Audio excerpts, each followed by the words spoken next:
ఏపీలో ఇప్పుడు ఏ పార్టీకి ఎన్ని సీట్లు రావచ్చు ఏంటి అనేది ఒక డిస్కషన్ ఎక్కడ చూసినా నడుస్తూ ఉంది. ఎందుకంటే ఎన్నికలు ఎన్నో రోజుల్లో లేవు. 100 రోజుల్లో అంటే 3 నెలల్లో ఎన్నికలు వచ్చేస్తే ఏప్రిల్లో పోలింగ్ డేట్ అనౌన్స్ చేస్తుంది ఎలక్షన్ కమిషన్ ఆఫ్ ఇండియా. మరి ఇప్పుడు పోటాపోటీగా ఉన్న పరిస్థితి. 2019లో తెలుగుదేశం పార్టీ ఘోర పరాజయాన్ని మూటగట్టుకుంది. కేవలం అంటే 23 సీట్లకే పరిమితమైంది. ప్రజా ఆగ్రహాన్ని చవిచూసింది.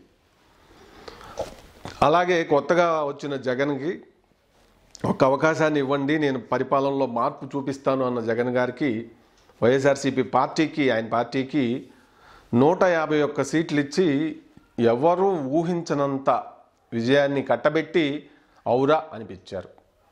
అదొక ఎమోషన్తో వెళ్ళిపోయింది. ఓట్ షేర్ విషయంలో కూడా మరి 50% దాదాపు వైఎస్ఆర్సీపీ పార్టీకి పోలేనటువంటి పరిస్థితి ఉండింది. అప్పటి పరిస్థితి అది. పరిపాలన ఇప్పుడు చూశారు 4.5 ఏళ్ళు.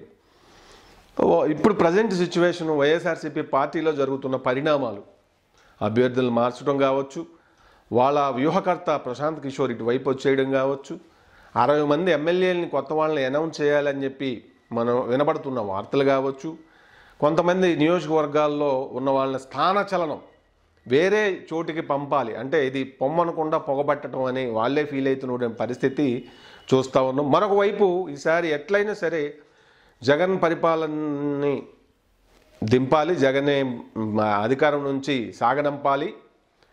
అక్కడ తెలుగుదేశం పార్టీ జనసేన అలయన్స్లో అధికారంలోకి రావాలి అంటూ మొదటి నుంచి మరి వాళ్ళు కలుస్తారు అనుకుంటున్న పరిస్థితి ఉంది. కలిశారు. మొత్తం మీద క్లియర్గా మొన్న నవశకం సభలో క్లియర్గా వాళ్ళంతా కూడా ఒక వేదిక మీద కనపడి క్యాడర్కి చాలా బలమైన సంకేతాలు పంపారు. మనం ఏదో ఆషామాషిగా కలవలేదు, మన కలయిక చాలా నిర్మాణాత్మకంగా జరిగింది.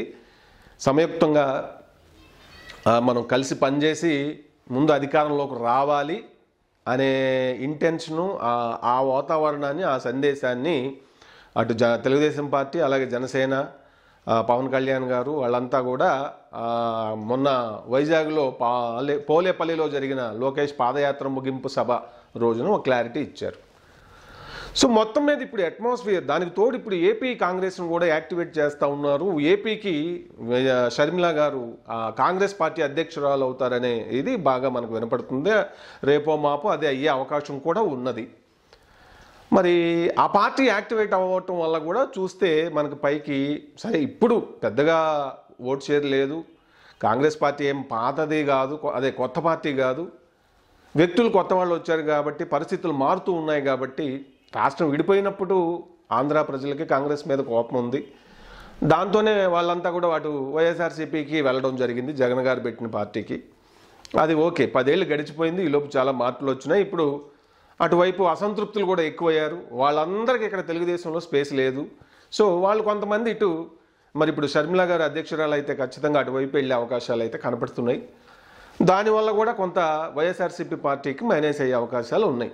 సో పార్టీ మీద వ్యతిరేకత, జరుగుతున్న పరిణామాల పట్ల కేడర్లో నిరాశ, కొంత నిరాశ నిస్పృహలు, గ్రామ స్థాయిలో ఉన్న కేడర్ని మరి ప్రాణపదంగా కేడర్ని జగన్ గారు చూసుకోలేకపోవడం, ఇట్లా చాలా అంశాలు. అటు మొదటి నుంచి కూడా ఇంతమంది గెలవటం ఒక రకంగా కొంత ప్రమాదం అయ్యే పరిస్థితి ఉందని చెప్పి మనం చెప్తూనే ఉన్నాం. అంటే విశ్లేషకులు అందరూ కూడా. ఎందుకంటే వీళ్ళందరికీ మళ్ళీ తిరిగి టికెట్లు ఇవ్వాలి అంటే 151 మందికి అది కష్టం అవుతుంది. ఇవ్వకపోతే మళ్ళీ వాళ్ళు అసంతృప్తికి లోనయ్యి పార్టీకి మరి వాళ్ళు వ్యతిరేకంగానే పనిచేసే అవకాశాలు ఉంటాయి. ఇది జరుగుతుంది, అన్ని పార్టీల్లో జరిగేటువంటి పరిస్థితే ఉంటుంది. సో అందుకే ఈ గోలంతా ఎందుకనే మొన్న అక్కడ బీఆర్ఎస్ ఇక్కడ తెలంగాణ జరిగిన ఎన్నికల్లో కేసీఆర్ గారు అటువంటి నిర్ణయం తీసుకోకుండా ఎక్కువ మందిని మార్చకుండా పాత వాళ్ళని కంటిన్యూ చేయడంతో అసలుకే ఎసరు వచ్చింది, పార్టీ ఓడిపోవడం జరిగింది.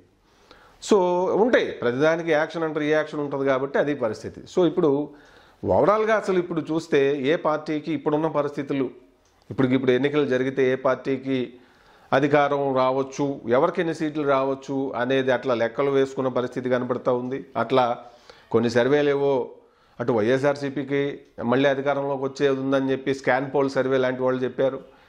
మరి టీడీపీ జనసేన బ్రహ్మాండమైన మెజార్టీతో ఈసారి అధికారంలోకి వస్తుందని చెప్పి కొన్ని సర్వేలు ఏవో చెప్తా ఉన్నాయి. సో వాస్తవాలు చూసుకుంటే మరి ప్రభుత్వం సంక్షేమ కార్యక్రమాలు అమలు చేసింది నవరత్నాలు. దాని యొక్క ఇంపాక్టు అటు దళితుల్లోనూ, ఎస్సీ వర్గాల్లో, ఎస్టీ వర్గాల్లో, బీసీల్లో కూడా కొంత ఇంపాక్ట్ ఖచ్చితంగా ఉంటుంది. మహిళా ఓటర్స్ పైన తక్కువ అంచనా వేయడానికి లేదు. గ్రౌండ్ లెవెల్లో పైకి కనపడే వాతావరణం వేరు, కనిపించని అంశాలు ఎన్నో క్షేత్రస్థాయిలో సర్వేల ద్వారానే అవి బయటకు వస్తాయి.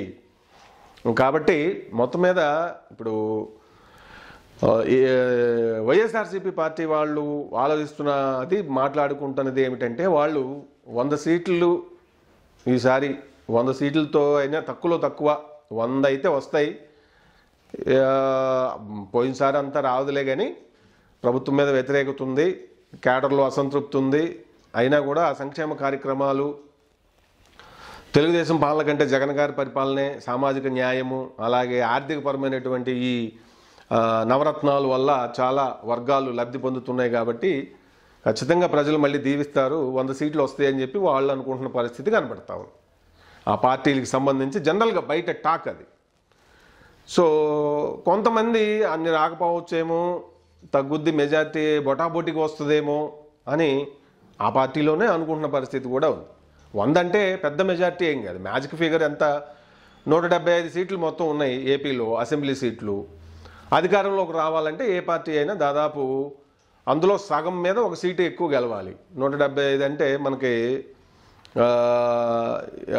80, 85, 86, 87, దాదాపు 88, 87 సీట్లు, 88 గెలిస్తే మ్యాజిక్ ఫిగర్ అన్నట్టే ఏ పార్టీ అయినా. సో మరీ ఒక్క సీటుతోనే అధికారంలో కంటిన్యూ అవడం అనేది భారతదేశంలో ఇవాళ రేపు జరిగే పరిస్థితి లేదు. వెంటనే దాన్ని పడగొట్టేసి ఇటువైపు కొంతమందిని లాక్కొని మళ్ళీ వేరే అపోజిషన్ పార్టీ అధికారంలోకి వచ్చిన పరిస్థితి ఉంటుంది. ఎందుకంటే మనకి 2018లో ఇక్కడ చూస్తే మనకి ఇక్కడ రెండోసారి టీఆర్ఎస్ అధికారంలోకి వచ్చింది, 88 సీట్లు వచ్చినాయి. ఇక్కడ మ్యాజిక్ ఫిగరు ఎంత, 60 అది వచ్చింది. 88 సీట్లు గెలుచుకున్న తర్వాత కూడా ఈయన ఉండబట్టలేక మాజీ ముఖ్యమంత్రి కేసీఆర్ గారు దాదాపు కాంగ్రెస్ పార్టీ గెలిచిన పాపం 20 సీట్లు ఉంటే వాళ్ళందరినీ ఇటువైపు 12, 13 మందిని గుంజిపడేసిండు. సో ఇప్పుడు ఏమైంది, అట్లా ఉంటుంది. అలాగే 2014లో మరి తెలుగుదేశం పార్టీ, మరి చంద్రబాబు నాయుడు గారు కూడా ఆయన ప్రజలు సరిపోని మెజార్టీ ఇస్తే కూడా అటు వైఎస్ఆర్సీపీ నుంచి 23 మందిని తీసుకున్నారు ఇటు. అది రాజకీయంగా ఎంత ఇంపాక్ట్ చూపిందో 2019లో రిఫ్లెక్ట్ అయింది అది. సో ప్రజలు ఈ పార్టీలు మార్చే దొంగల్ని వాళ్ళని క్షమించరు అంటానికి ఇవన్నీ కూడా ఉదాహరణలు. సో మొత్తం మీద అయితే వైఎస్ఆర్సీపీ వాళ్ళకి సంబంధించిన ఆలోచన, అభిమానులు, కేడర్లో మెజార్టీ బ్రహ్మాండంగా ఎక్స్పెక్ట్ చేయడానికి ఛాన్స్ లేదు. కానీ బొటాబొటీ మెజారిటీతోనైనా, అంటే 87, 88, 90 సీట్లతోనైనా సరే మేము మళ్ళీ వచ్చే అవకాశం ఉంది. 90 నుంచి 100, మ్యాక్సిమం 100 సీట్లతో అధికారంలోకి వస్తామేమో అనేది వాళ్ళ వైపు వినపడతా ఉంది. ఇటు తెలుగుదేశం వైపు కనుక చూసినట్లయితే పోయినసారి మరి 6% ఓట్ షేరు జనసేన తెచ్చుకోగలిగింది సెల్ఫ్గా. అప్పుడు అలయన్స్ లేదు కదా 2019లో. ఆ పార్టీ అసలు మన ఇండిపెండెంట్గా పోటీ చేస్తే ఏంటి అనేది చెక్ చేసుకుందాం అన్నట్టుగా వాళ్ళు చూడటం జరిగింది. ఆ వేలోనే దాదాపు 17 లక్షల ఓట్లు పోలైనాయి జనసేన పార్టీకి ఇండివిజువల్గా. సో ఇప్పుడు తెలుగుదేశం పార్టీ అలయన్స్లో ఉన్నారు కాబట్టి మరి ఇప్పుడు ఖచ్చితంగా ప్రభుత్వం వ్యతిరేక ఓటు ఈ జనసేన ఇది. అలాగే ఓవరాల్గా అన్ని రకాలుగా చూసుకుంటే వీళ్ళు తెలుగుదేశం పార్టీ వీళ్ళ కాన్ఫిడెన్సు, వీళ్ళ యొక్క బయటికి వీళ్ళల్లో వీళ్ళ చర్చలు, వీళ్ళ లెక్కలు, వీళ్ళ అంచనాలు, ఎందుకంటే ప్రతి ఒక్కరికి అంచనాలు ఉంటాయి, అవునా కాదు? పార్టీలో చిన్న కార్యకర్త అయినా పెద్ద కార్యకర్తనైనా బయట ఒక అట్మాస్ఫియర్ని వాళ్ళు గమనించే పరిస్థితి అయితే ఉంటుంది క్లియర్గా. 2019లో వైఎస్ఆర్సీపీ పార్టీకి సంబంధించిన గ్రామస్థాయి కార్యకర్తలే 120 సీట్లు సాలిడ్గా మేము గెలుచుకుంటామని వాళ్ళు కాన్ఫిడెంట్గా చెప్పగలిగారు. ఇప్పుడు మంగళగిరి ఎమ్మెల్యే లాంటి ఆర్కే గారిని అప్పుడు నేను కలిసినప్పుడు ఎన్నికల టైంలో ఆయన 120 నుంచి 130 సీట్లు మేము గెలుస్తాము, అలాగే 20 నుంచి 22 సీట్లు ఎంపీ సీట్లు గెలుస్తామని చెప్పి ఎంత యాక్యురేట్గా చెప్పారో చూడండి. అది నిజమైంది ఆల్మోస్ట్. అంతే, ఇంకా ఎక్కువే వచ్చింది. 130 మ్యాక్సిమం చెప్పారు ఆయన. ఇంకో 20 సీట్లు ఎమ్మెల్యే సీట్లు వచ్చినాయి ఎక్కువ. ఎంపీ సీట్లు అయితే 20 నుంచి 22 అన్నారు, 22 సీట్లు గెలుచుకుంది. అంత అబ్జర్వేషన్, అంత పరిశీలన ఉంటుంది ఏది పై స్థాయి నాయకులకి. అలాగే ఆ వాతావరణాన్ని ప్రజల్లో ఉండే అదంతా వాళ్ళు గమనించగలుగుతారు. దాన్ని బట్టి ఒక అంచనాకు వస్తారు ఎవరైనా. సో ఇప్పుడు జనసేన టీడీపీ వాళ్ళైతే వీళ్ళు 100 నుంచి 120 సీట్లు సాలిడ్గా అలయన్స్కి వస్తాయి. మాకు తెలుగుదేశం జనసేన అలయన్స్లో అన్ని సీట్లు వస్తాయి, అధికారం మాదే అనే కాన్ఫిడెన్స్ వీళ్ళల్లో వినపడతా ఉంది.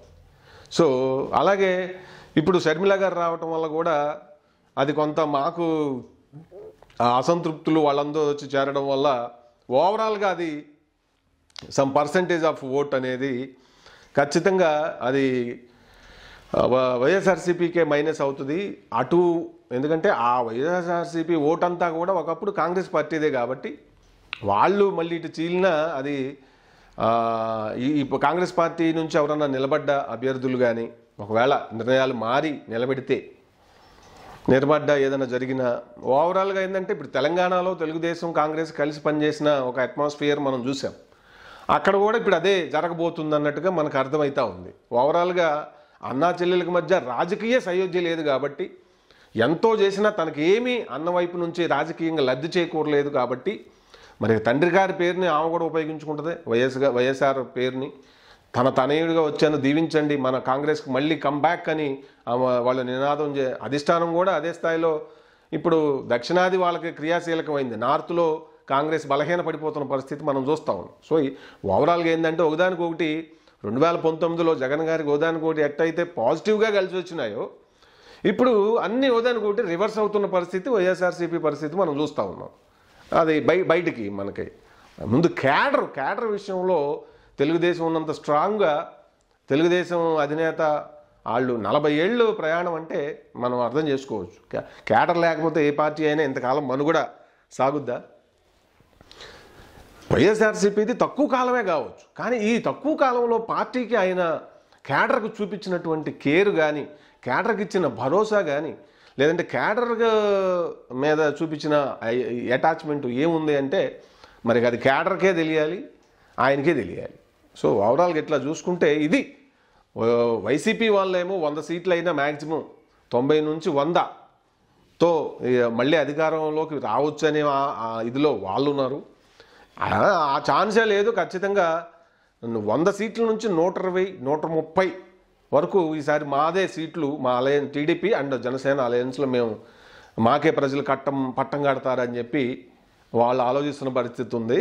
సో వాతావరణం అయితే ప్రజెంట్ సిచ్యువేషను రోజు రోజుకి టైం గడుస్తున్న కొద్దీ మరి ప్రభుత్వం మీద కొంత వ్యతిరేకత ఉన్నదనేది వాస్తవం. ఆ వేలో కొంత ఇటు జనసేన టీడీపీ అలయన్స్కే బయటికి చూసినప్పుడు కొంత పాజిటివ్ ఇది కనబడతా ఉంది. సీట్లు నంబర్ అనేది ఎంత వస్తుంది అనేది నేను అప్పుడే చెప్పను, ఎందుకంటే మేము గ్రౌండ్ లెవెల్లో సర్వేలు అది మొదలుపెట్టాము ఆల్రెడీ పృథ్వీ రీసెర్చ్ సర్వీసెస్ తరపు నుంచి. కాబట్టి ఇప్పుడు ఆ నంబరింగ్ అనేది ప్రజల మాటగా చెప్పాను తప్ప అది నా మాట కాదు. ఓవరాల్గా అట్మాస్ఫియర్ అయితే కొంత ఇప్పుడు ఇటు టీడీపీ జనసేనకే కనబడతా ఉంది కొంత. దీని మూలంగా ఇది అద్భుతమైన బ్రహ్మాండమైన రికార్డులు బద్దలు కొట్టేస్తుందని చెప్పి అనుకోవడానికి లేదు, కానీ ఇది క్రమేపీ ఎలా వెళుతుంది ఈ ప్రజల సైకాలజీ. ఇప్పుడు కొత్తగా అభ్యర్థుల్ని నియమించడం వల్ల కొంత చేంజ్ ఉంటుంది ఖచ్చితంగా వైఎస్ఆర్సీపీ పార్టీకి ప్లస్గా. ఎందుకంటే వ్యతిరేకించే వాళ్ళని మనం చూసాం ఆల్రెడీ. ఇక్కడ 12 మందిని మారిస్తే 8 మంది గెలిచారు ఇక్కడ బీఆర్ఎస్ పార్టీ నుంచి. సో అది కూడా మర్చిపోవటానికి లేదు. 60 మందిని మార్చేస్తే 60 మందిని ప్రజలు ఓడిస్తారా అని అనుకుంటానికి అది తప్పు అవుతుంది.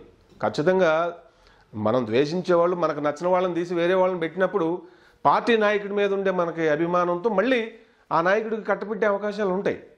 సో ఇవన్నీ ఈ లోన జరుగుతున్న క్షేత్రస్థాయిలో జరుగుతున్న డైనమిక్స్ అవి ఖచ్చితంగా 100కు 100% పార్టీలో వాళ్ళకంటే కూడా మన రీసెర్చ్ల ద్వారానే సర్వేల ద్వారానే అవి బయటకు వస్తాయి.